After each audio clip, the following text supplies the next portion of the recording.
Hello, bachcho, let's read the question first. And question says that from a newly formed radioactive substance, half-life 2 hours, the intensity of radiation is 64 times permissible safe level. The minimum time after which work can be done safely from this source is A 6 hours, B 12 hours, C 24 hours, D 128 hours.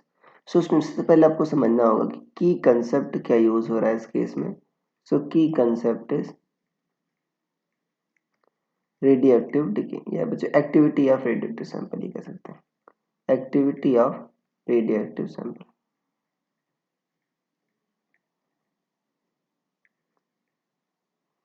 ये use हो रहा है बच्चों की concept. और activity क्या होती है बच्चों कि पर सेकंड कोई आपने रेडियोएक्टिव सैंपल लिया है मान लेते हैं तो पर सेकंड कितना आपका डिके हो रहा है, राइट.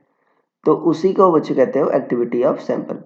अब अगर ज्यादा बच्चों पर सेकंड रेडिएशन हो रहा है, पर सेकंड डिके ज्यादा है, राइट, तो मतलब एक्टिविटी ज्यादा होगी तो वो आपका मतलब सेफ नहीं होगा.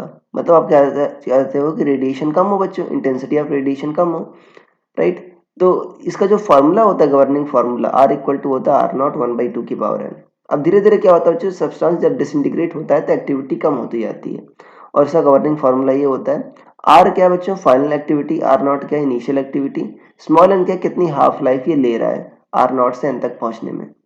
अब कह रहा है बच्चों कितना टाइम बाद इंटेंसिटी बच्चों आपकी परमिसिबल लेवल के नीचे हो जाएगी, राइट, मिनिमम टाइम. अब देखो बच्चों, मान लो शुरुआत में इंटेंसिटी जो थी परमिसिबल लेवल आई नॉट है इंटेंसिटी का, तो 64 आई नॉट थी, तो ये था बच्चों आर नॉट शुरुआत में. और बाद में क्या हो गया, आर की वैल्यू क्या हो गई, जस्ट आई नॉट के बराबर आ गई, मतलब परमिसिबल लेवल आ गई. तो यहाँ पर बच्चों वैल्यू रख देते हैं. तो आर क्या होगा बच्चों, आर नॉट जो हो गया, आर क्या हो गया, आई नॉट हो गया. I naught equal to 64 I naught into 1/2 की power N. I naught cut गया तो 1/64 क्या आ गया बच्चों, 1/2 की पावर एन. और 1/64 क्या है बच्चों, 1/2 की पावर आपका 6. सो एन कितना आ जाएगा बच्चों आपका 6 आ जाएगा. यहाँ से देखो तो एन कितना आ जाएगा बच्चों आपको 6, मतलब 6 हाफ लाइफ ले रहा है बच्चों. और एक हाफ लाइफ किसके बराबर है, 2 आवर के बराबर है. तो 6 हाफ लाइफ किसके बराबर होगा, 6 × 2 मतलब 12 आवर्स के बराबर होगा. 12 आवर्स के बराबर होगा. तो आपका ऑप्शन नंबर बी सही हो जाएगा, बाकी सारे गलत हो जाएंगे. So I hope you understood it well. Best of luck.